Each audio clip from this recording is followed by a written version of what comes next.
کمزور سے، پتلے دبلے سے، جن کے صرف کپڑے ہی دکھتے ہیں، جسم دکھتا ہی نہیں، ان کو میرے عزیز و ترازو میں رکھا جائے گا، اللہ کی قسم ان کے اندر اتنا وزن ہوگا کہ گناہ نظر ہی نہیں آئیں گے کہیں۔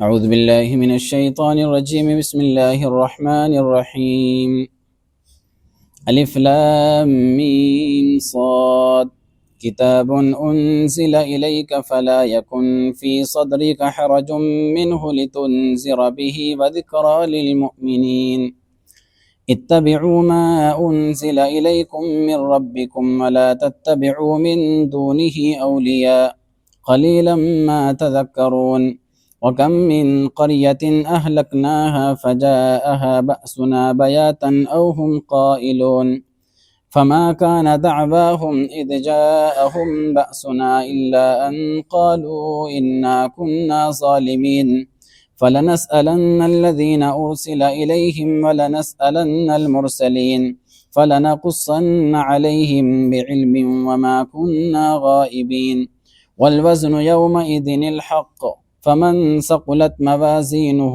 فأولئک هم المفلحون ومن خفت موازینہ فأولئک الذین خسروا انفسهم بما كانوا بآیاتنا یظلمون وَلَقَدْ مَكَّنَّاكُمْ فِي الْأَرْضِ وَجَعَلْنَا لَكُمْ فِيهَا مَعَائِشَ قَلِيلًا مَا تَشْكُرُونَ صدق اللہ العظیم۔ میرے محترم بھائی اور عزیز دوستو، آپ کو معلوم ہے کہ شروع میں نے ایک شوق پیدا کرنے کے لیے، ایک ماحول بنانے کے لیے ان صورتوں کی تفسیر آپ کے سامنے پیش کی جو عام طور سے نمازوں میں پڑھی جاتی ہے، اور چونکہ میں 10-11 سال سے قرآن کریم کا الحمدللہ درس دے رہا ہوں، تو میں تقریباً 13-14 پاروں کا درس دے چکا تھا، اور ہماری جو تفسیر چل رہی تھی وہ سورۃ الاعراف کے آخر میں چل رہی تھی، تو اس لیے اب میں نے مناسب سمجھا کہ آپ کو وہیں سے میں تفسیر سناؤں جہاں تک میں کر کے آ چکا ہوں۔ ویسے تو سورۃ الاعراف کا اکثر حصہ ہو چکا تھا، لیکن کچھ بھائیوں کی فرمائش پر انہوں نے کہا کہ اگر شروع سے ہی یہ مکمل سورت ریکارڈ میں آ جائے گی تو زیادہ مناسب ہوگا، تو اس لیے میں انشاءاللہ شروع سے ہی اس کا درس اور اس کی تفسیر آپ کی خدمت میں پیش کر رہا ہوں۔ بہت ہی بہترین سورت ہے، مکی سورت ہے، اس کے اندر 206 آیتیں ہیں اور 24 رکوع ہیں۔ اس کتاب کا آغاز اللہ تبارک و تعالیٰ نے کتاب کے ہی تذکرے سے کیا ہے۔ اس سورت کی ایک خاصیت یہ ہے کہ اس سورت کا آغاز اللہ تعالیٰ نے اپنی کتاب کے ہی تذکرے سے کیا ہے، اور اس کا اختتام بھی اللہ تعالیٰ نے اپنی کتاب کے تذکرے پر کیا ہے، اور درمیان میں بہت سارے مضامین اللہ تعالیٰ نے اس سورت کے اندر بیان فرمائے۔ اصحاب اعراف کا قصہ اللہ تعالیٰ نے اسی سورت میں بیان فرمایا، جن کے نام پر اس سورت کا نام سورۃ الاعراف ہے۔ اہل جنت کا بیان ہے، اہل جہنم کا بیان ہے۔ اسی طرح کئی نبیوں کے بہت تفصیل کے ساتھ اللہ تعالیٰ نے اس سورت کے اندر قصے بیان فرمائے۔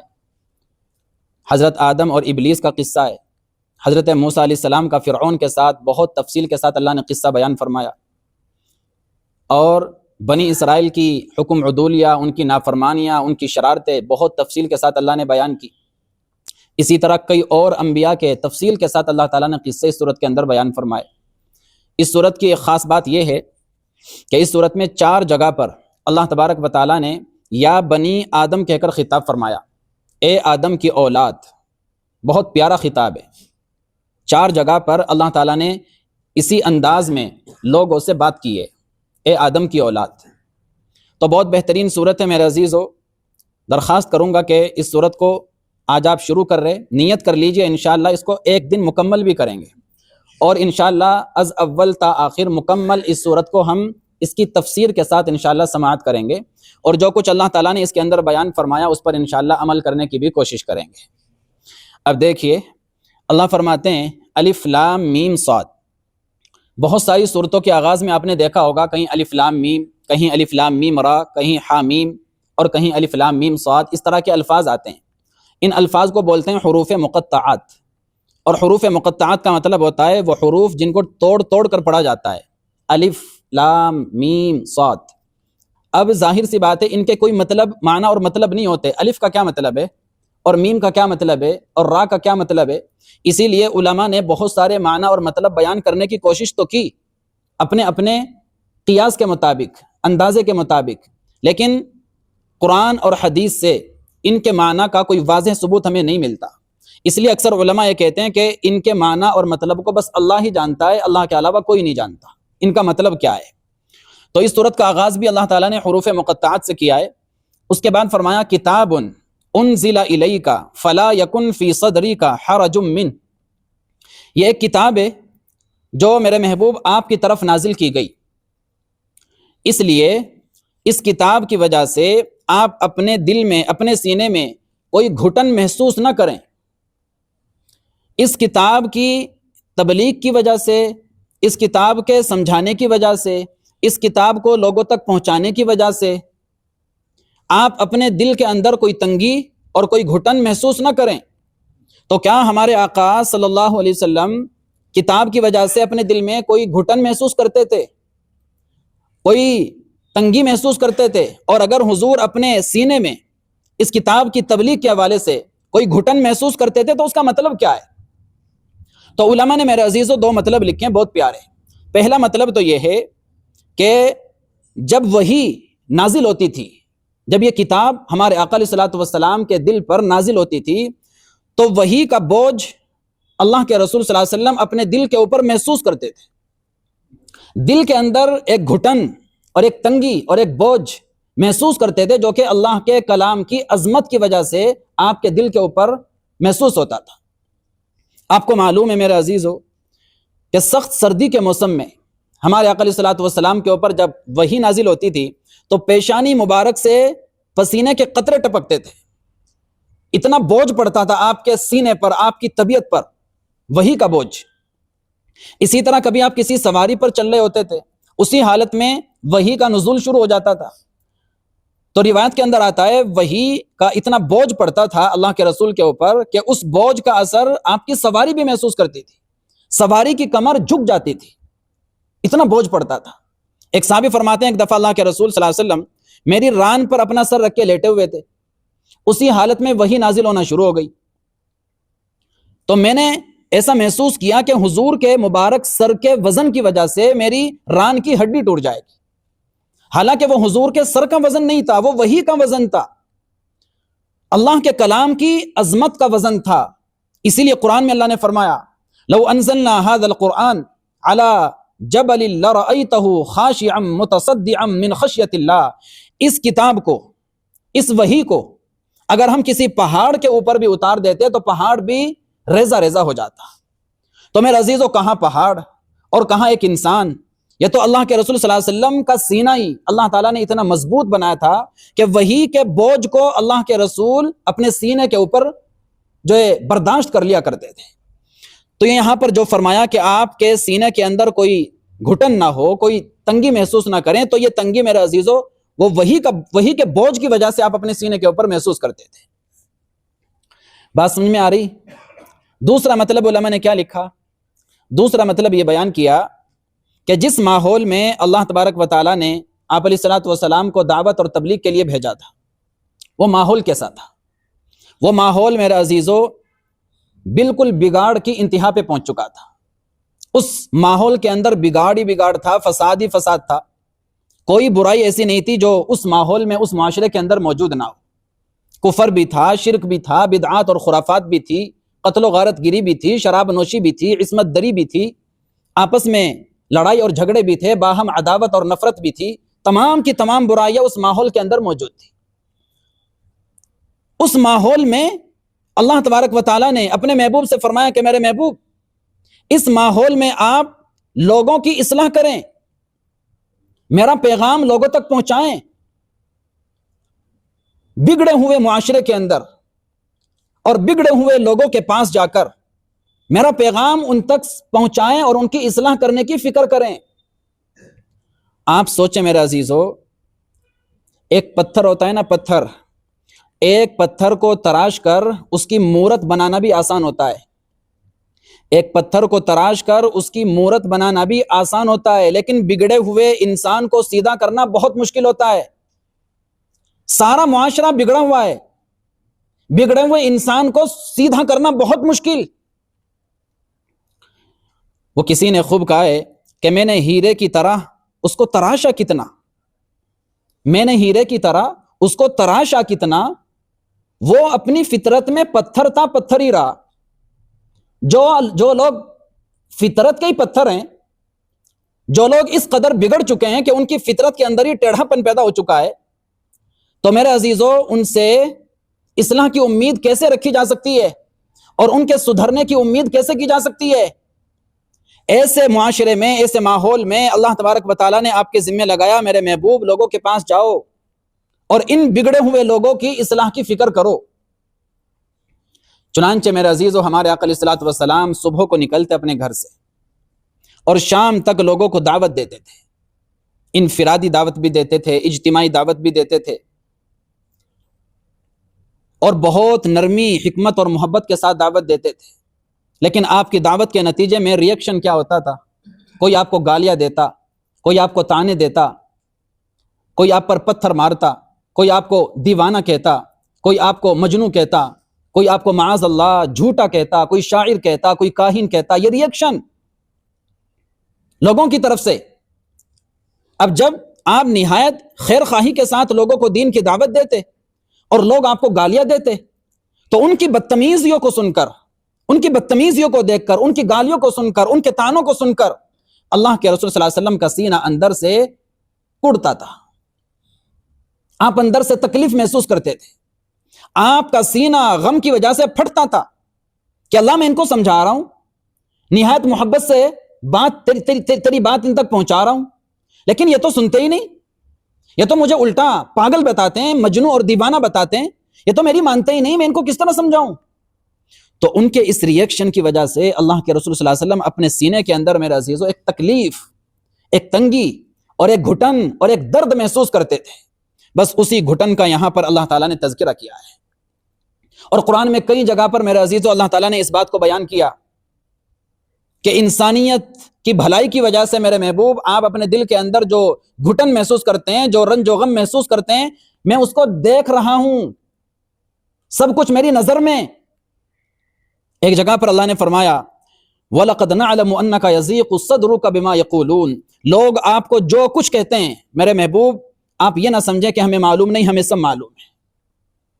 اور لوگوں کی وجہ سے، ان کے طعنوں کی وجہ سے، ان کی گالیوں کی وجہ سے آپ کے دل کے اندر کتنا درد ہوتا ہے، کتنی تکلیف ہوتی ہے، مجھے سب معلوم ہے.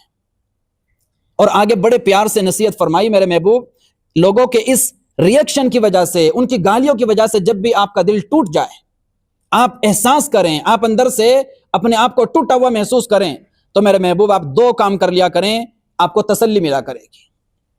اللہ اکبر.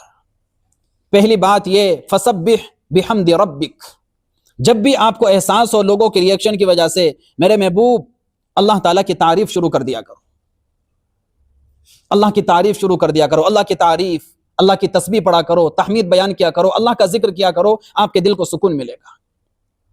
آج میرے عزیزو ہمیں بھی ٹینشن ہوتی ہے، ہمیں بھی ڈپریشن ہوتی ہے، ہمارے اوپر بھی حالات آتے ہیں، بہت سارے تکالیف سے ہم بھی گزرتے ہیں، لیکن اپنے دل کو سمجھانے کے لیے اور ٹینشن سے ذرا باہر نکلنے کے لیے اور دل کو ذرا پرسکون کرنے کے لیے ہم کیا کرتے ہیں؟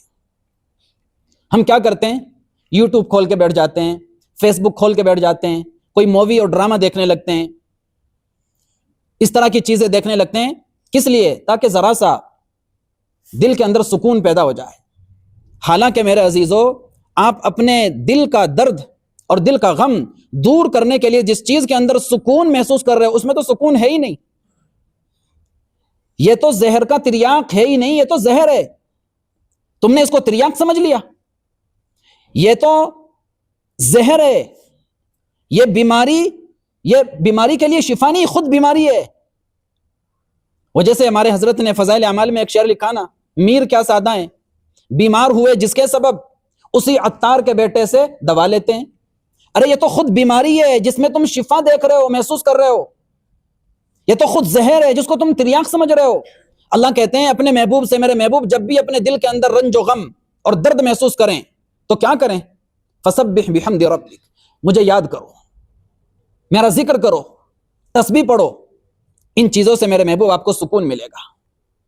نہ دنیا سے، نہ دولت سے، نہ گھر آباد کرنے سے، تسلی دل کو ملتی ہے خدا کو یاد کرنے سے۔ مجھے یاد کرو تمہیں سکون ملے گا۔ اور دوسرے وقم من الساجدین، نماز کا اہتمام کرو، میرے سامنے سجدہ کرو، میرے سامنے سجدہ کرنے سے اور میرے سامنے ماتھا ٹیکنے سے آپ کو سکون ملے گا۔ ہمارے آقا علیہ الصلوۃ والسلام حضرت بلال سے فرمایا کرتے تھے جب زیادہ کوئی تکلیف محسوس کرتے، یا بلال اقم الصلاۃ ارحنا بہا، بلال ہمیں نماز کا اہتمام کراؤ تاکہ سکون ملے۔ سکون میرے عزیزو نماز میں۔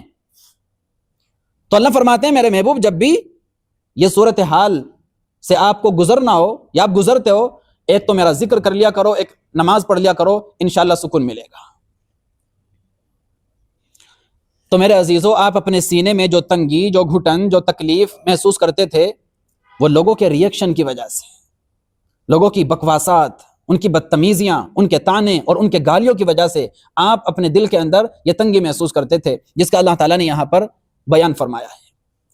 اور سن لے میرے عزیزو، جماعت آئی ہوئی ہے، اللہ تعالیٰ نے دل میں ایک بات ڈالی، جو لوگ بھی دعوت اور تبلیغ کا کام کرتے ہیں، اس دور میں بھی جو لوگ دین کی دعوت اور تبلیغ کا کام کرتے ہیں، کبھی کبھی اس گھٹن کا کچھ نہ کچھ حصہ وہ بھی اپنے دل کے اندر محسوس کرتے ہیں۔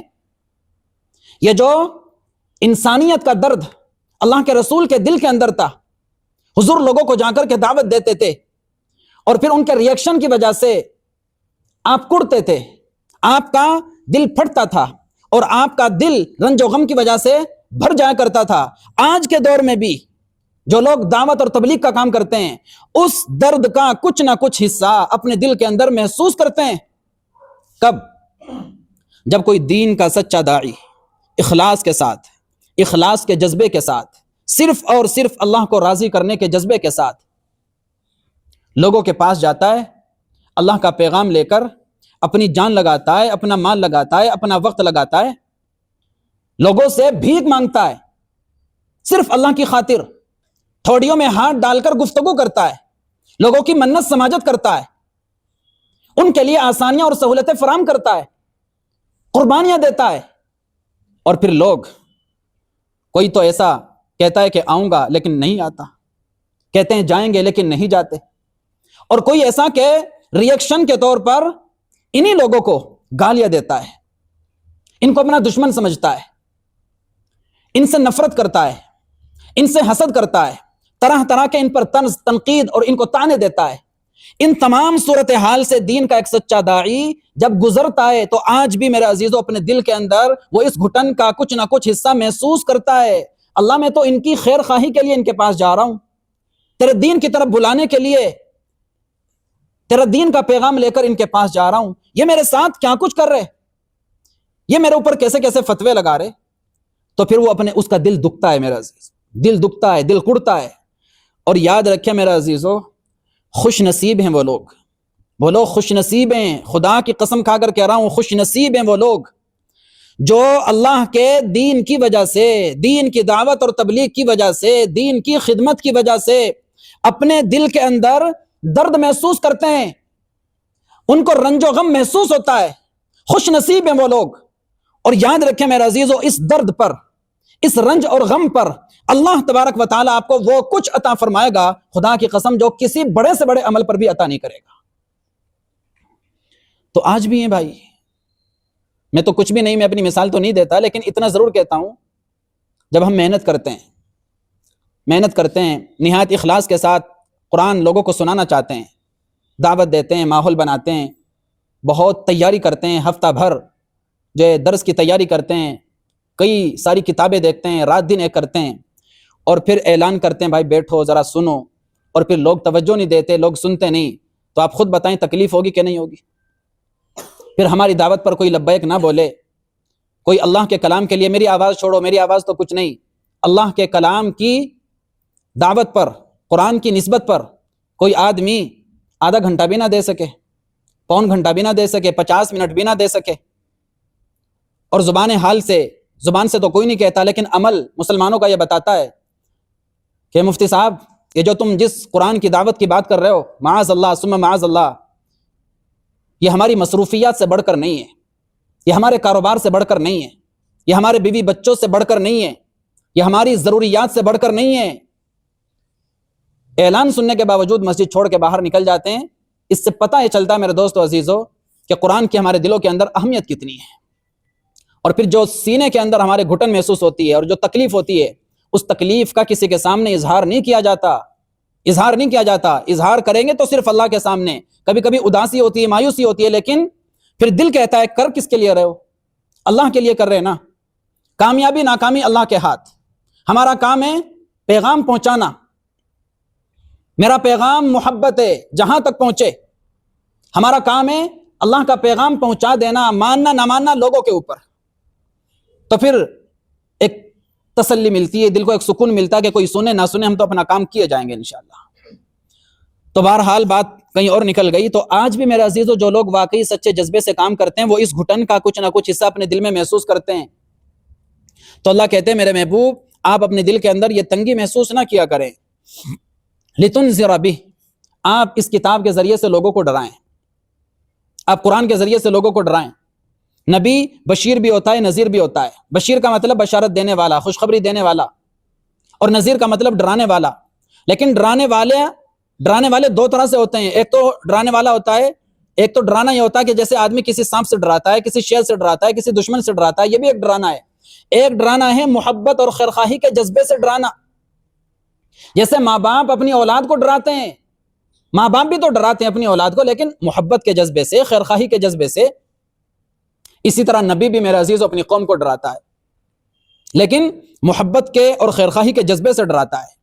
تو نذیر وہ ہوتا ہے جو محبت اور خیرخواہی کے جذبے سے لوگوں کو ڈرائے، اور ایک ماں اور ایک باپ کے دل کے اندر اپنی اولاد کو لے کر وہ خیرخواہی نہیں ہو سکتی جو خیرخواہی ایک نبی کے دل کے اندر اپنی امت کو لے کر ہوتی ہے۔ نبی جتنی خیرخواہی کے جذبے سے اپنی امت کو ڈرا سکتا ہے، کوئی ماں باپ اتنی خیرخواہی سے اپنی اولاد کو بھی نہیں ڈرا سکتے۔ اللہ کہتے ہیں ڈراؤ، ان کو بشارتیں بھی سناؤ، ان کو ڈراؤ بھی۔ کچھ لوگ ہوتے ہیں بشارت سن کے سدھر جاتے ہیں، کچھ لوگ ہوتے ہیں تھوڑا سا ڈر محسوس کر کے سدھر جاتے ہیں۔ وَذِكْرَى لِلْمُؤْمِنِينَ، اور لوگوں کو بتاؤ کہ یہ قرآن ایمان والوں کے لیے نصیحت ہے۔ دیکھو میرا عزیز، اللہ کیا کہتے ہیں، قرآن ایمان والوں کے لیے نصیحت ہے۔ ویسے تو یہ ساری دنیا والوں کے لیے نصیحت ہے، لیکن ایمان والوں کو خاص طور سے اللہ نے بیان کیا کہ یہ قرآن ایمان والوں کے لیے نصیحت۔ کیوں؟ اس لیے کہ قرآن سے سب سے زیادہ فائدہ کون اٹھائے گا؟ خود مسلمان اٹھائے گا۔ اس لیے اللہ کہتے ہیں یہ قرآن نصیحت ہے ایمان والوں کے لیے، مسلمانوں کے لیے۔ مگر میں کس طرح کہوں میرے عزیز، کس طرح کہوں؟ آج خود مسلمان قرآن سے محروم ہے، آج خود مسلمان قرآن سے فائدہ اٹھانے کو تیار نہیں۔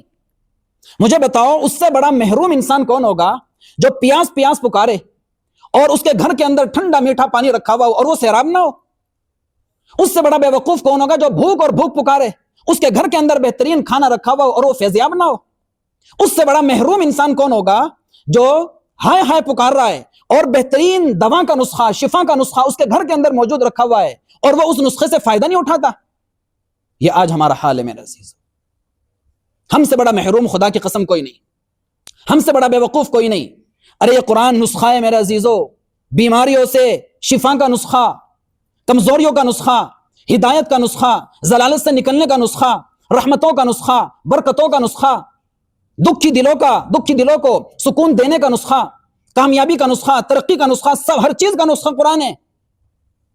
علامہ اقبال نے کہا تھا وہ بجلی کا کڑکا تھا یا صوت ہادی، عرب کی زمین جس نے ساری ہلا دی، نئی ایک لگن سب کے دل میں لگا دی، ایک آواز سے ساری بستی جگا دی، اتر کر ہرا سے سوئے قوم آیا اور ایک نسخہ کیمیا ساتھ لایا۔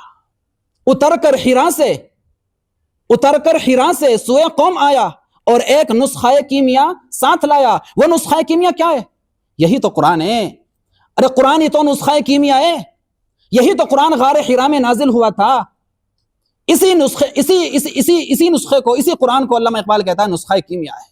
مسلمان کہتا ہے نہیں، ڈاکٹروں کے پاس جائیں گے، حکیموں کے پاس جائیں گے، اسباب اختیار کرنے سے میرے عزیزو آپ کا دین آپ کو منع نہیں کرتا، لیکن اللہ کی بات پر بھی تو یقین کرو۔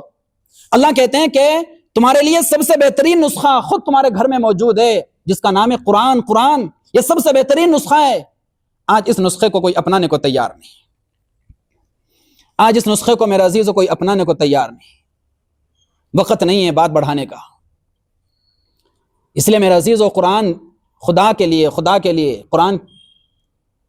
قرآن کی طرف ذرا توجہ کریں، قرآن کے قریب آنے کی کوشش کریں، قرآن کو سینے سے لگانے کی کوشش کریں، قرآن کو اپنی ظاہری، باطنی، روحانی، مادی، دنیاوی، دینی تمام کمزوریوں کا نسخہ سمجھیں، انشاءاللہ فائدہ ہوگا۔ سمجھے تو صحیح۔ تو اللہ کہتے ہیں یہ مسلمانوں کے لیے نصیحت ہے، اتبعوا ما انزل الیکم من ربکم ولا تتبعوا من دونه اولیاء قلیلا ما تذکرون۔ لوگوں اتباع کرو اس کتاب کی جو تمہارے رب کی طرف سے تمہاری طرف نازل کی گئی۔ دیکھو اللہ کہہ رہے میری بات تو نہیں ہے نا، لوگوں اس کتاب کو فالو کرو جو تمہارے رب کی طرف سے نازل کی گئی، اس کتاب کو فالو کرو۔ ولا تتبعوا من دونه اولیاء، اس کتاب کو چھوڑ کر دوسرے سرپرستوں کو فالو مت کرو۔ اللہ کہتے ہیں ارے قرآن کی اتباع کرو، تمہاری ہر بیماری کا علاج قرآن میں، تمہاری ہر کمزوری کا علاج قرآن میں، تمہاری ہر کامیابی اور ترقی کا علاج قرآن میں، اس کتاب کو فالو کرو، دوسرے سرپرستوں کو فالو نہ کرو۔ یعنی مقصد یہ ہے اللہ تعالیٰ کے کہنے کا کہ ان لوگوں کو فالو نہ کرو جو تمہیں اللہ اور اس کے رسول کی اتباع سے محروم کر دیں۔ جو لوگ آپ کو اللہ اور اس کے رسول کی اتباع سے محروم کر دیں ان کی اتباع کرنا جائز نہیں، اور جو لوگ آپ کو اللہ اور اس کے رسول کی اتباع پر ڈال دیں ان کی اتباع کرنا جائز ہے، نہ صرف جائز بلکہ ضروری ہے۔ تو اس لیے ان کی اتباع نہ کرو جو تمہیں اللہ رسول کی اتباع سے محروم کر دیں، چاہے وہ تمہارے ماں باپ بھی کیوں نہ ہو، تمہارے اساتذہ کیوں نہ ہو، علماء کیوں نہ ہو، قوم کے رہنما کیوں نہ ہو، قوم کے لیڈر اور ہیرو کیوں نہ ہو، جو لوگ بھی تمہیں اللہ اس کے رسول کے اتباع سے محروم کر دیں ان کی اتباع مت کرو، ان کی اتباع کرو جو تمہیں اللہ رسول کی اتباع پر ڈال دیں۔ اور اللہ رسول کی اتباع پر ڈالنے کے لیے سب سے بہترین چیز تمہارے پاس اللہ کی کتاب ہے، سب سے بہترین چیز اللہ کی کتاب ہے۔ اللہ کی کتاب کو تم مضبوطی کے ساتھ پکڑ لو، اللہ اور اس کے رسول کو فالو کرنے والے بن جاؤ گے۔ وَكَم مِّن قَرْيَةٍ أَهْلَكْ قَلِيلًا مَا تَذَكَّرُونَ، فالو کرو قرآن کو۔ آگے کہتے ہیں لیکن بہت کم تم نصیحت حاصل کرتے ہو۔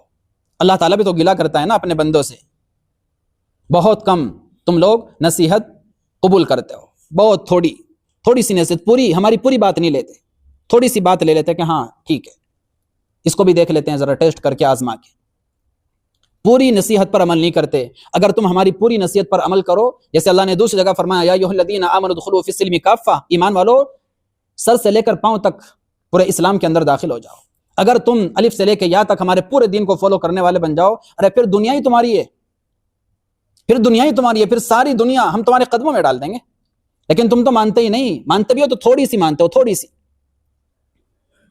وَكَم مِّن قَرْيَةٍ أَهْلَكْنَاهَا فَجَاءَهَا بَأْسُنَا بَيَاتًا أَوْ هُمْ قَائِلُونَ، اور کتنی بستیاں ہیں جن کو ہم نے ہلاک کر دیا، چنانچہ ہمارا عذاب کسی پر راتوں رات آیا، اور کسی پر اس حال میں آیا کہ وہ دوپہر میں قیلولہ کر رہے تھے۔ اس دنیا کے اندر میرے عزیزوں بہت ساری قومیں وجود میں آئی، بڑی عزت والی، شان و شوکت والی، ذہانت والی، طاقت والی بہت ساری قومیں دنیا کے اندر آئی۔ جب انہوں نے اللہ کے ساتھ بغاوت کی، نافرمانی کی، سرکشی کی، تو اللہ تعالیٰ نے ساری قوموں کو تباہ برباد کر دیا۔ اللہ کہتے ہیں کسی کو ہم نے راتوں رات تباہ کر دیا۔ قوم لوط کو اللہ تعالیٰ نے رات کو تباہ کیا، رات کو آرام کر رہے تھے بستروں میں، اللہ تعالیٰ نے جبریل امین کو حکم دیا کہ پوری بستی کو الٹ دو۔ پوری بستی کو اٹھایا اپنے ہاتھ پر، آسمان پر لے گئے، الٹا کر کے زمین پر پٹخ کر مار دیا، اور اوپر سے اللہ تعالیٰ نے پتھر برسائے۔ اور کسی کو ہم نے دن میں جب وہ قیلولہ کر رہے تھے، آرام کر رہے تھے، ہم نے تباہ کر دیا۔ قوم شعیب، حضرت شعیب علیہ السلام کی قوم پر جب خدا کا عذاب آیا، سخت گرمی پڑ رہی تھی، دوپہر کا وقت تھا، سب لوگ اپنے خیموں میں، اپنے گھروں کے اندر آرام کر رہے تھے، سخت گرمی کی وجہ سے پریشان تھے۔ اچانک سے بادل چھا جاتے ہیں پوری بستی کے اوپر، لوگ خوش ہو جاتے ہیں، ارے بارش آئے گی، برسات برسے گی، موسم اچھا ہو جائے گا۔ جب ساری بستی کے اوپر بادل چھا جاتے ہیں اور بستی خوش ہونے لگتی ہے، تو آواز آتی ہے خوش ہونے کی ضرورت نہیں، یہ بادل نہیں ہے، اس بادل کے اندر عذاب ہے، وہ عذاب ہے جس کی تم نے جلدی مچا رکھی تھی۔ اور پھر میرے عزیزوں بادلوں سے برسات کی جگہ آگ کے انگارے برستے ہیں اور ساری قوم کو تباہ برباد کر دیا جاتا ہے۔ یہ قصے اللہ تعالیٰ سناتا ہے ہماری عبرت کے واسطے۔ تو فرمایا کہ ہم کتنی ہی بستیوں کو ہم نے ہلاک کر دیا ہے۔ فما کان دعواہم اذ جاءہم بأسنا الا ان قالوا انا كنا ظالمین، جب ہمارا عذاب ان پر آیا تو ان کا کہنا صرف اتنا تھا، ہم ہی ظالم ہیں۔ دیکھو میرے عزیز، جب ہمارا عذاب ان پر آیا تو انہوں نے کچھ بھی نہیں کہا، صرف کیا کہا؟ بس اتنا کہا اللہ، اب اعتراف کرتے ہیں کہ ہاں ہماری ہی غلطی ہے، ہم ہی ظالم تھے، ہم ہی کافر اور مشرک تھے، اور ہم ہی نافرمان تھے۔ لیکن بتاؤ میرے عزیزو، جب عذاب چھا جاتا ہے، جب موت سامنے آ جاتی ہے، جب عذاب کو انسان اپنی آنکھوں سے دیکھ لیتا ہے، اس وقت اپنے جرم کا اعتراف کرنا اور یہ کہنا اللہ مانتا ہوں میں ظالم ہوں، اعتراف کرتا ہوں میں مجرم ہوں، بتاؤ اس وقت جرم کا اعتراف کرنا اور اپنے ظلم کا اعتراف کرنا یا پھر ایمان قبول کرنا کوئی فائدہ دے گا؟ موت دیکھنے کے بعد، عذاب کو دیکھنے کے بعد نہ توبہ قبول ہے، نہ ایمان کا کلمہ قبول ہے۔ اس سے پہلے پہلے کرو میرے عزیزو جو کرنا ہے۔ ہمارے آقا علیہ الصلوۃ والسلام نے فرمایا، کسی بھی بستی کو اللہ تبارک و تعالیٰ نے ہلاک کیا تو اس نے ہلاک ہونے سے پہلے اپنے جرم کا اعتراف کیا، لیکن پھر ان کے جرم کے اعتراف نے ان کو کوئی فائدہ نہیں پہنچایا۔ خود فرعون نے جب دیکھا میری ساری فوج غرق ہو چکی ہے اور خود موت اس کی آنکھوں کے سامنے ہے، اور دیکھا بس تو 2-4 منٹ کا مہمان ہے، تو خود ڈوبنے والا ہے، کیا کہا؟ آمنتو انہ لا الہ الا الذی آمنت بہ بنو اسرائیل وانا من المسلمین۔ موسیٰ، اللہ میں ایمان لاتا ہوں، اللہ میں ایمان لاتا ہوں اسی رب پر جو بنی اسرائیل کا رب ہے، اور میں مسلمان بنتا ہوں۔ قبول کیا اللہ تعالیٰ نے اس وقت کے اس کے ایمان کو قبول کیا۔ بعض روایت کے اندر آتا ہے جبریل امین نے اسی سمندر کا کیچڑ نکال کر اس بدبخت کے منہ کے اندر ٹھونس دیا۔ کیوں؟ تاکہ اس حال میں بھی اللہ تعالیٰ کو رحم نہ آ جائے، بدبخت ہے، بدترین قسم کا انسان ہے۔ تو موت کو دیکھنے کے بعد، عذاب کو دیکھنے کے بعد اگر کسی نے اعتراف کیا تو کیا کیا؟ اقرار کیا تو کیا کیا؟ اس وقت میرے عزیزو اعتراف کرنا کوئی فائدہ نہیں دے گا۔ فَلَنَسْأَلَنَّ الَّذِينَ أُرْسِلَ إِلَيْهِمْ وَلَنَسْأَلَنَّ الْمُرْسَلِينَ، ہم ضرور بالضرور سوال کریں گے ان لوگوں سے جن کی طرف نبیوں کو بھیجا گیا، اور ہم رسولوں سے بھی سوال کریں گے۔ قیامت کے دن امتوں سے بھی سوال ہوگا، رسولوں سے بھی سوال ہوگا، ہر کسی سے اللہ تبارک و تعالیٰ سوال کریں گے۔ حجۃ الوداع کے موقع پر ہمارے آقا علیہ الصلوۃ والسلام کے بارے میں آپ سب جانتے ہیں، 1,24,000 کا مجمع۔ ہمارے آقا علیہ الصلوۃ والسلام نے صحابہ کرام سے کہا تھا کہ میرے صحابہ، قیامت کے دن اللہ تم سے پوچھے گا میرے بارے میں کہ میں نے اللہ کا پیغام تم تک پہنچا دیا تھا کہ نہیں پہنچایا تھا، تم کیا گواہی دو گے؟ تو تمام صحابہ نے کہا تھا نشہد انک قد بلغت وادیت ونصحت، اللہ کے رسول ہم گواہی دیں گے کہ آپ نے اللہ کا پیغام صرف پہنچایا نہیں، پہنچانے کا حق ادا کر دیا تھا۔ تو آپ نے اپنے انگشت مبارک آسمان کی طرف اٹھا کر کے اللہ کو گواہ بناتے ہوئے کہا تھا اللہم اشہد، اللہم اشہد، اللہم اشہد، اللہ دیکھ سارا مجمع گواہی دے رہا ہے، اللہ تو بھی گواہ رہنا۔ نبیوں سے بھی سوال ہوگا، امتوں سے بھی سوال ہوگا۔ حدیث میں آتا ہے قیامت کے دن اللہ تبارک و تعالیٰ حضرت نوح علیہ الصلوۃ والسلام کو بلائیں گے اور سوال کریں گے میرے پیغمبر بتاؤ تم نے میرا پیغام لوگوں تک پہنچایا کہ نہیں پہنچایا؟ وہ عرض کریں گے اللہ تیرا پیغام پہنچایا۔ پھر ان کی امت سے سوال ہوگا بتاؤ میرے پیغمبر نے میرا پیغام تم تک پہنچا دیا تھا کہ نہیں؟ قوم مکر جائے گی، قوم انکار کر دے گی نہیں ہمارے پاس تو کوئی بھی نہیں آیا، نہ کوئی بشیر، نہ کوئی نذیر، نہ کوئی بشارت سنانے والا، نہ کوئی ڈرانے والا، نہ کوئی نبی، نہ کوئی پیغمبر، کوئی بھی نہیں آیا، قوم مکر جائے گی۔ تو اللہ تبارک و تعالیٰ حضرت نوح علیہ الصلوۃ والسلام سے کہیں گے کوئی گواہ ہے اپنی بات پر، تم جو کہہ رہے ہو کہ ہاں اللہ تیرا پیغام پہنچا، کوئی گواہ ہے؟ اللہ اکبر میرے دوست عزیزو، کتنی پیاری بات ہے۔ نوح علیہ الصلوۃ والسلام کہیں گے ہاں اللہ گواہ ہے۔ کون ہے گواہ؟ اللہ تیرا آخری نبی محمد مصطفیٰ صلی اللہ علیہ وسلم اور ان کی امت گواہ ہے۔ اللہ ان کی امت گواہ ہے، یہ امت گواہی دے گی میرے عزیزو، ہمارے آقا علیہ الصلوۃ والسلام گواہی دیں گے نوح علیہ الصلوۃ والسلام کے بارے میں کہ اللہ 1 دن نہیں، 2 دن نہیں، 4 دن نہیں، 950 سال تک تیرے اس پیغمبر نے تیرا پیغام اپنی امت تک پہنچایا تھا۔ اور کس بیس پر گواہی دے گی یہ امت؟ قرآن کی بیس پر۔ اللہ ہم نے قرآن میں پڑھا تھا، قرآن میں اللہ تو نے قرآن میں نقل کیا تھا، نوح علیہ الصلوۃ والسلام کا قصہ تیرے محبوب نے سنایا تھا، تیرے محبوب کو جبریل امین نے بتایا، تیرے محبوب نے ہمیں سنایا اور قرآن کے واسطے سے ہم تک پہنچا۔ اللہ ہم نے قرآن میں پڑھا کہ نوح علیہ الصلوۃ والسلام نے 1-2 دن نہیں 950 سال تک اپنی قوم کو سمجھایا، اور اللہ تبارک و تعالیٰ اس امت کی گواہی کو نوح علیہ الصلوۃ والسلام کے حق میں قبول فرمائے گا۔ تو میرے عزیزوں نبیوں سے بھی سوال ہوگا اور نبیوں کی امتوں سے بھی سوال ہوگا. فَلَنَقُصَّنَّ عَلَيْهِمْ بِعِلْمٍ وَمَا كُنَّا غَائِبِينَ، پھر ہم اپنے علم کی بنیاد پر حقیقت حال خود ان کے سامنے بیان کر دیں گے، اس لیے کہ ہم غائب نہیں تھے. اللہ کہتے ہیں نبیوں سے ہم سوال کریں گے، نبیوں کی امتوں سے بھی سوال کریں گے، لیکن یہ سوال کس لیے کریں گے؟ اب حجت تمام کرنے کے لیے. ہمیں تو معلوم ہے، لیکن حجت تمام کرنے کے لیے، تاکہ کسی کے پاس کوئی ہیلا بہانہ باقی نہ بچے. سوال کریں گے، ورنہ تو ہم خود جانتے ہیں ہم غائب تھوڑا ہی تھے. وما کننا غائبین، ہم غائب تھوڑا ہی تھے، ہمیں سب پتا ہے دنیا میں کس نے کیا کیا ہے. ایک دفعہ ہمارے آقا علیہ الصلوۃ والسلام صحابہ کرام کے ساتھ ایک سفر میں صحابہ کرام جب کسی وادی سے گزرتے تو زور زور سے اللہ اکبر اللہ اکبر لا الہ الا اللہ یہ جو ذکر کرتے تھے زور زور سے. عجیب بات فرمائی ہمارے آقا علیہ الصلوۃ والسلام نے، صحابہ کرام جب جب زور زور سے اللہ تعالیٰ کا ذکر کرتے، اللہ کے رسول نے فرمایا ارے اپنی جانوں پر رحم کرو، تم کس کو پکار رہے ہو؟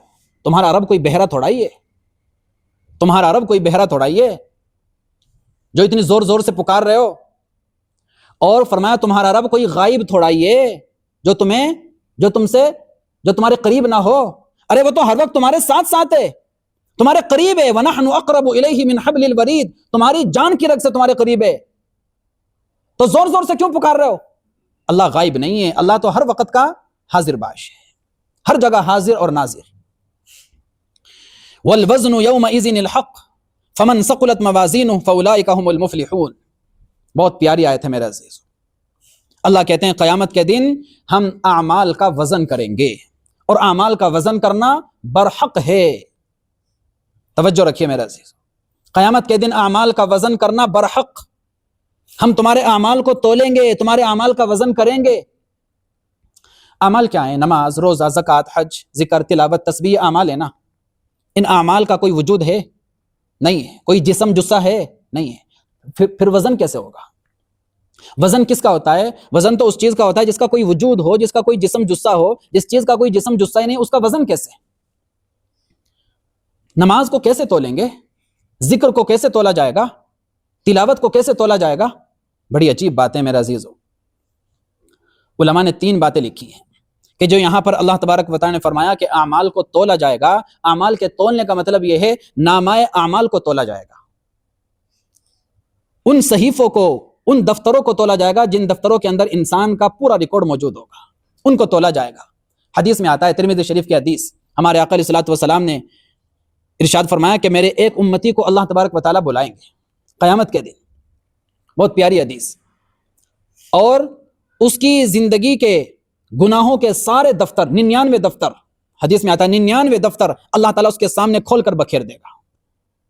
اس کو بلائیں گے، دیکھ بھائی تیری زندگی کے سارے دفتر تیرے سامنے یہ پڑے ہوئے ہیں، سارے گناہوں سے بھرے ہوئے. اب اس سے اللہ تعالیٰ سوال کریں گے، بتاؤ جو کچھ اس کے اندر لکھا صحیح کہ غلط؟ وہ کہے گا اللہ صحیح ہے، بالکل صحیح ہے، کچھ غلط نہیں.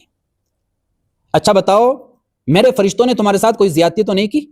ایسا تو نہیں کیا کہ کوئی نیکی کی جگہ گناہ لکھ دیا، گناہ کی جگہ نیکی لکھ دی، یا نیکی کو کم لکھ دیا، گناہ کو زیادہ لکھ دیا؟ میرے فرشتوں نے تمہارے ساتھ کوئی زیادتی تو نہیں کی؟ وہ پھر اعتراف کرے گا اللہ کوئی زیادتی نہیں کی، جو ہے بالکل صحیح ہے. پھر اللہ فرمائے گا کوئی عذر ہے تیرے پاس؟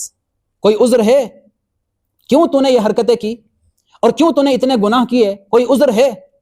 وہ کہے گا اللہ کوئی عذر نہیں، بس اعتراف ہے. ہاں میں نے یہ حرکتیں کی، یہ گناہ میں نے کیے، کوئی عذر نہیں، بس کیے ہیں، میں اعتراف کرتا ہوں. یہ جو تواضع ہے نا میرا عزیزو، یہ ابدیت، یہ عاجزی اور انکساری، یہ اللہ تعالیٰ کو بہت پسند ہے. دیکھو ہر جگہ وہ اعتراف کیے جا رہا، اللہ پس قبول ہے.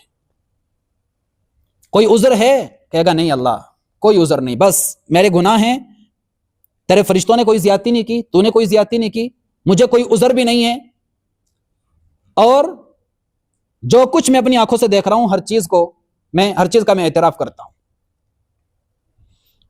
اللہ تعالیٰ چوتھا سوال یہ فرمائیں گے کہ اچھا بتا تیرے پاس کوئی نیکی ہے کیا؟ وہ کہے گا اللہ نیکی بھی کوئی نہیں ہے، کوئی نیکی نہیں ہے. دیکھ لے کوئی تو نیکی ہوگی، نہیں اللہ کوئی نیکی نہیں، میں تو بہت گنہگار انسان ہوں، کوئی نیکی نہیں. اور حالت یہ ہوگی کہ وہ کب کپا رہا ہوگا. تو اللہ تعالیٰ میرے عزیزوں اس کو تسلی دیں گے، میرے بندے زیادہ پریشان نہ ہو، تیری ایک نیکی ہمارے پاس ہے، اور دیکھ آج تیرے اوپر ظلم نہیں ہوگا، آج کا دن ظلم کا دن نہیں، آج کا دن تو عدل و انصاف کا دن ہے. آج تیرے اوپر ذرہ برابر بھی ظلم نہیں کیا جائے گا. تیری ایک نیکی ہمارے پاس ہے جو اگرچہ تجھے یاد نہیں لیکن ہمارے پاس ہے. وہ کہے گا اللہ کون سی نیکی؟ اللہ تبارک و تعالیٰ میرے عزیز و حدیث میں آتا ہے ایک چھوٹی سی پرچی اس کے ہاتھ میں تھمائیں گے، ایک چھوٹا سا جو پرزہ ایک اس کے ہاتھ میں دیں گے جس پہ لکھا ہوا ہوگا اشہد اللہ الہ الا اللہ واشہد ان محمدا عبدہ ورسولہ، اور اللہ کہیں گے لے اس پرچی کو لے اور جا کے ترازو میں تلوا لے. وہ کہے گا اللہ ادھر پورے دفتر کے دفتر پڑے ہوئے ایک چھوٹی سی پرچی، ایک کاغذ کا چھوٹا سا ٹکڑا، یہ میرے کیا کام دے گا؟ اللہ کہیں گے تلوا لے، جا کے تلوا لے. وہ جائے گا، جا کے میرا عزیزو ایک طرف گناہوں کے دفتر اور دوسری طرف اس پرچی کو جیسے ہی ترازو کے دوسرے پلڑے میں رکھا جائے گا، اس کے وزن کی وجہ سے دوسرا گناہوں والا پلڑا ہوا میں اڑ جائے گا. اتنا وزن کیوں؟ اس لیے کہ اللہ تبارک و تعالیٰ کے نام سے بڑھ کر کسی چیز میں کوئی وزن نہیں ہوتا. اللہ تعالیٰ کے نام سے بڑھ کر کسی چیز میں کوئی وزن نہیں ہوتا. تو جیسے ہی اس پرچی کو رکھا جائے گا گناہوں والا پلڑا ہوا میں اڑ جائے گا اور یہ پرچی والا پلڑا جھک جائے گا. اور اصول یہاں بھی آ رہا ہے، پیچھے بھی آپ پڑھ چکے. اصول کیا ہے؟ جس کی نیکیوں کا پلڑا بھاری اللہ تعالیٰ اس کو جنت عطا کرے گا، اور جس کے گناہوں کا پلڑا بھاری اس کو جہنم میں ڈال دیا جائے گا. تو اس ایک نیکی کی برکت سے اللہ تبارک و تعالیٰ اس کی مغفرت فرما دے گا. اس لیے علماء کہتے ہیں کہ اعمال کو تولنے کا مطلب یہ ہے کہ نامہ اعمال کو تولا جائے گا. اور بھائی دوسرا مطلب علماء یہ کہتے ہیں کہ نہیں، نامہ اعمال دوسرا مطلب یہ کہتے ہیں کہ اعمال کو ہی تولا جائے گا. لیکن آج سے پہلے علماء کی یہ بات سمجھ میں نہیں آتی تھی. اب جب سائنس نے ترقی کی تو سائنس کی ترقی سے بہت ساری کتاب کی باتیں، قرآن کی باتیں ہمارے لیے سمجھنا بھی آسان ہو گیا. آج دیکھو بہت ساری چیزیں ایسی ہوتی ہیں کہ جن کا کوئی وجود نہیں ہوتا، جسم اور جثہ نہیں ہوتا، لیکن ان کو تول لیا جاتا ہے. آج دیکھو میرا عزیزو ٹمپریچر بتایا جاتا ہے، سردی کا ٹمپریچر، گرمی کا ٹمپریچر، موسم کا ٹمپریچر، بخار کا ٹمپریچر، درجہ حرارت کو بتایا جاتا ہے. ہوا کو قید کر لیا جاتا ہے، ہوا کو بتا دیا جاتا ہے کہ اتنی % تمہارے ٹائر کے اندر ہوا موجود ہے. یہ چیزیں وہ ہیں جو نظر نہیں آتی، جن کو تولا نہیں جا سکتا، لیکن آج سائنس نے ترقی کی تو ان چیزوں کو بھی بتا دیا جاتا ہے، وزن کر لیا جاتا ہے. تو وہ رب جس نے انسان کو عقل دی، ذہانت دی، دماغ دیا، کیا وہ ہمارے اعمال کو تول کے نہیں بتا سکتا؟ وہ بھی ہمارے اعمال کو تول کے بتا سکتا ہے، تول کے دکھا سکتا ہے کہ تمہاری نماز کے اندر اتنا وزن ہے، تمہارے روزے کے اندر اتنا وزن ہے، اور تمہارے ذکر کے اندر اتنا وزن ہے. وہ بھی تول کے بتا سکتا ہے. اور بھائی ایک تیسری بات علماء نے یہ لکھی ہے کہ پورے بندے کا ہی وزن ہوگا، عمل کرنے والے بندے کا ہی وزن ہوگا. اللہ تعالیٰ پورے بندے کو ہی لا کے ترازو میں بٹھا دے گا، لے بھائی تو ہی بیٹھ جا یہاں پہ. پورے بندے کو اٹھا کے ترازو میں اسی بندے کو تولا جائے گا. یہ کس طرح؟ حدیث میں ہے میرے عزیزو، بخاری شریف کی حدیث ہے. اللہ کے رسول صلی اللہ علیہ وسلم نے ارشاد فرمایا کہ قیامت کے دن ایک موٹے تازے آدمی کو لایا جائے گا. اب آپ یہ نہ سمجھیں کہ بھائی پھر تو ذرا کھا پی کے موٹا ہو جانا چاہیے، کہ بھائی جو بڑے ڈیل ڈول والے لمبے چوڑے ہے نا 100 kg کے اور 120 130 kg کے، ارے مزہ آ گیا، پھر تو یہ مفتی یہ تو اڑ جائے گا یہ تو اڑ جائے گا، ہمارا تو پلڑا جو ہے نا بھاری ہو جائے گا. تو بڑے لمبے چوڑے آدمی ہیں. میرے عزیزو انسان کو تولا جائے گا، بندے کو تولا جائے گا، لیکن یاد رکھنا اللہ تبارک و تعالیٰ کی ترازو میں جسم کا وزن نہیں ہوتا، عمل کی بنیاد پر وزن ہوتا ہے. جسم کا وزن نہیں ہوتا. کس کا وزن ہوتا ہے اس کی ترازو میں؟ عمل اور اخلاص کا وزن ہوتا ہے. حدیث میں آتا ہے ایک لمبے چوڑے ڈیل ڈول کے انسان کو لایا جائے گا، جس کو دنیا کہتی تھی بڑا انسان ہے، بہت بڑا انسان ہے، بہت بڑا انسان، موٹا تازہ، اس کو لایا جائے گا. اور حدیث میں آتا ہے ایک مچھر کے پر کے برابر بھی اس کا وزن نہیں ہوگا، ایک مچھر کے پر کے برابر بھی وزن نہیں ہوگا. اور بہت سے ایسے ہوں گے پتلے دبلے، چھوٹے موٹے، کمزور سے، پتلے دبلے سے، جن کے صرف کپڑے ہی دکھتے ہیں، جسم دکھتا ہی نہیں. ان کو میرے عزیز و ترازو میں رکھا جائے گا. اللہ کی قسم ان کے اندر اتنا وزن ہوگا کہ گناہ نظر ہی نہیں آئیں گے کہیں. عبداللہ بن مسعود رضی اللہ تعالیٰ عنہ، کئی صحابہ کرام، خود اللہ کے رسول بھی صلی اللہ علیہ وسلم ان کے ساتھ تھے. ایک جگہ عبداللہ بن مسعود کو درخت پر چڑھایا مسواک توڑنے کے لیے. عبداللہ بن مسعود پتلے دبلے انسان تھے. جب وہ درخت پر چڑھے تو ان کی پنڈلیاں نظر آئی، چھوٹی چھوٹی سی پنڈلیاں، باریک باریک سی عبداللہ بن مسعود کی. تو صحابہ پنڈلیوں کو دیکھ کے ہنس پڑے. اللہ کے رسول نے فرمایا کیا بات ہے، کیوں ہنس رہے ہو؟ اللہ کے رسول دیکھو عبداللہ بن مسعود کی پنڈلیاں دیکھو، اتنی باریک باریک سی پنڈلیاں ہیں. تو ان کی اتنی باریک باریک سی پنڈلیوں کو دیکھ کے صحابہ مسکرا پڑے، ہنس پڑے. کیا بات فرمائی میرے عزیز، اللہ کے رسول صلی اللہ علیہ وسلم نے قسم کھا کر فرمایا فوالذی نفسی بیدہ، قسم اس ذات کی جس کے قبضے میں میری جان ہے، یہ عبداللہ ابن مسعود کی پنڈلیاں قیامت کے دن ترازو میں احد پہاڑ سے بھی زیادہ بھاری ہوں گی۔ بخاری شریف کی حدیث ہے۔ احد، اور صرف پنڈلیوں کا ذکر ہے، پنڈلیوں کا، پورے وجود کا نہیں، یہ 2 پنڈلیاں احد پہاڑ سے بھی زیادہ بھاری ہوں گی قیامت کے دن۔ تو اللہ کی ترازو میں انسان کا وزن نہیں ہوتا، انسان کے عمل، ایمان اور اخلاص کا وزن ہوتا ہے، اور اعمال میں میرے عزیزو وزن پیدا ہوتا ہے ایمان سے اور اخلاص سے اور اتباع سنت سے۔ ان 3 چیزوں سے انسان کے اعمال کے اندر وزن پیدا ہوتا ہے۔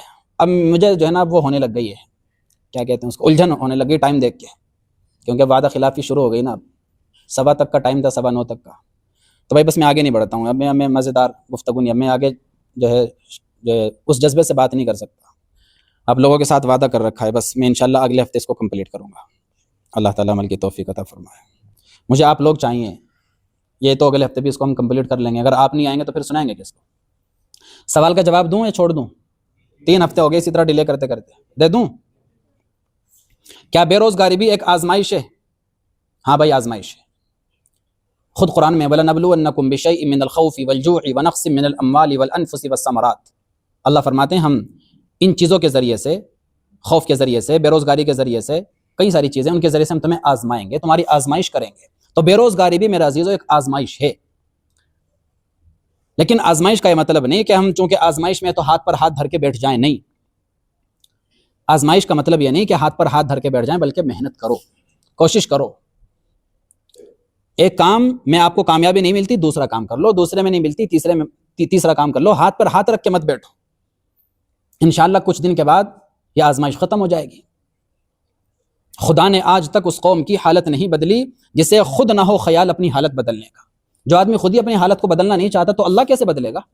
اللہ تعالیٰ کا وعدہ انسان کی محنت کے ساتھ ہے۔ تو آزمائش سے اگر باہر نکلنا ہے تو بھائی پہلی بات تو محنت کرو، کوشش کرو، انشاءاللہ حالات بدل جائیں گے۔ دوسری بات دعاؤں کا اہتمام کرو، اللہ تعالیٰ سے توبہ کرو، استغفار کرو، اور اللہ تعالیٰ سے روزی مانگو۔ روزی کا وعدہ اس نے لے رکھا ہے، اللہ تعالیٰ روزی کا انتظام کر دیں گے۔ اور ایک دعا بھی حدیث میں اللہ کے رسول نے ہمیں سمجھائی، اللہم اکفنی بحلالک عن حرامک واغننی بفضلک عمن سواک۔ اس دعا کا بھی اہتمام کیا کرو، انشاءاللہ اس کی برکت سے اللہ تعالیٰ اس آزمائش سے باہر نکال دے گا۔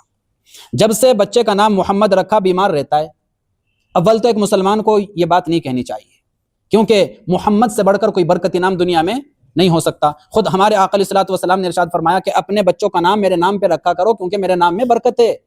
ارے حضور کہتے ہیں میرے نام میں برکت ہے، اور تم معاذ اللہ کہہ رہے ہو کہ جب سے بچے کا نام محمد رکھا بچہ بیمار رہتا ہے۔ اس کا مطلب حضور کے نام کے بارے میں تم یہ سمجھتے ہو کہ معاذ اللہ ثم معاذ اللہ یہ منحوس نام ہے۔ غلط بات ہے، ایک مسلمان کی زبان پہ ایسی بات آنی نہ چاہیے۔ اور دوسری بات یہ، کتنے بچوں کا نام دنیا کے اندر محمد ہے، سب بیمار رہتے ہیں؟ ہم میں سے ہر کسی کا نام محمد ہے، کیا ہم سب بیمار ہیں؟ لاکھوں کروڑوں بچوں کا نام محمد ہے، کیا سب بیمار رہتے ہیں؟ تو ہر چیز کو نام سے جوڑ کے نہیں دیکھنا چاہیے۔ موسم کا بھی اثر ہو سکتا ہے، خوراک کا اثر ہو سکتا ہے، کمزوری کا اثر ہو سکتا ہے، بہت ساری چیزیں ہو سکتی ہیں جس کی وجہ سے آپ کا بچہ بیمار رہتا ہے۔ تمہیں کچھ اور تو نظر نہیں آیا، بس یہ محمد نام نظر آ گیا ہے، تو غلط بات ہے۔ اگر کسی کے اندر عیب دیکھو تو پردہ ڈالو، تو حضرت کتنی دفعہ پردہ ڈالنا؟ اللہ کے رسول صلی اللہ علیہ وسلم نے ارشاد فرمایا کہ قیامت کے دن ایک موٹے تازے آدمی کو لایا جائے گا۔ اب آپ یہ نہ سمجھیں کہ بھائی پھر تو ذرا کھا پی کے موٹا ہو جانا چاہیے، کہ بھائی جو بڑے ڈیل ڈول والے لمبے چوڑے ہے نا 100 kg کے اور 120 130 kg کے، ارے مزہ آ گیا، پھر تو یہ مفتی یہ تو اڑ جائے گا یہ تو اڑ جائے گا، ہمارا تو پلڑا جو ہے نا بھاری ہو جائے گا۔ تو بڑے لمبے چوڑے آدمی ہیں میرے عزیزو، انسان کو تولا جائے گا، بندے کو تولا جائے گا، لیکن یاد رکھنا اللہ تبارک و تعالیٰ کی ترازو میں جسم کا وزن نہیں ہوتا، عمل کی بنیاد پر وزن ہوتا ہے۔ جسم کا وزن نہیں ہوتا، کس کا وزن ہوتا ہے اس کی ترازو میں؟ عمل اور اخلاص کا وزن ہوتا ہے۔ حدیث میں آتا ہے ایک لمبے چوڑے ڈیل ڈول کے انسان کو لایا جائے گا، جس کو دنیا کہتی تھی بڑا انسان ہے، بہت بڑا انسان ہے، بہت بڑا انسان، موٹا تازہ، اس کو لایا جائے گا، اور حدیث میں آتا ہے ایک مچھر کے پر کے برابر بھی اس کا وزن نہیں ہوگا، ایک مچھر کے پر کے برابر بھی وزن نہیں ہوگا۔ اور بہت سے ایسے ہوں گے پتلے دبلے چھوٹے موٹے، کمزور سے، پتلے دبلے سے، جن کے صرف کپڑے ہی دکھتے ہیں، جسم دکھتا ہی نہیں، ان کو میرے عزیز و ترازو میں رکھا جائے گا، اللہ کی قسم ان کے اندر اتنا وزن ہوگا، اتنا وزن ہوگا کہ گناہ نظر ہی نہیں آئیں گے کہیں۔ عبداللہ بن مسعود رضی اللہ تعالیٰ عنہ، کئی صحابہ کرام، خود اللہ کے رسول بھی صلی اللہ علیہ وسلم ان کے ساتھ تھے۔ ایک جگہ عبداللہ بن مسعود کو درخت پر چڑھایا مسواک توڑنے کے لیے۔ عبداللہ بن مسعود پتلے دبلے انسان تھے، جب وہ درخت پر چڑھے تو ان کی پنڈلیاں نظر آئی، چھوٹی چھوٹی سی پنڈلیاں، باریک باریک سی عبداللہ بن مسعود کی، تو صحابہ پنڈلیوں کو دیکھ کے ہنس پڑے۔ اللہ کے رسول نے فرمایا کیا بات ہے، کیوں ہنس رہے ہو؟ اللہ کے رسول دیکھو عبداللہ بن مسعود کی پنڈلیاں دیکھو، اتنی باریک باریک سی پنڈلیاں ہیں۔ تو ان کی اتنی باریک باریک سی پنڈلیوں کو دیکھ کے صحابہ مسکرا پڑے، ہنس پڑے۔ کیا بات فرمائی میرے عزیز! اللہ کے رسول صلی اللہ علیہ وسلم نے قسم کھا کر فرمایا فوالذی نفسی بیدہ، قسم اس ذات کی جس کے قبضے میں میری جان ہے، یہ عبداللہ ابن مسعود کی پنڈلیاں قیامت کے دن ترازو میں احد پہاڑ سے بھی زیادہ بھاری ہوں گی۔ بخاری شریف کی حدیث ہے۔ احد، اور صرف پنڈلیوں کا ذکر ہے، پنڈلیوں کا، پورے وجود کا نہیں۔ یہ 2 پنڈلیاں احد پہاڑ سے بھی زیادہ بھاری ہوں گی قیامت کے دن۔ تو اللہ کی ترازو میں انسان کا وزن نہیں ہوتا، انسان کے عمل، ایمان اور اخلاص کا وزن ہوتا ہے، اور اعمال میں میرے عزیزو وزن پیدا ہوتا ہے ایمان سے اور اخلاص سے اور اتباع سنت سے۔ ان 3 چیزوں سے انسان کے اعمال کے اندر وزن پیدا ہوتا ہے۔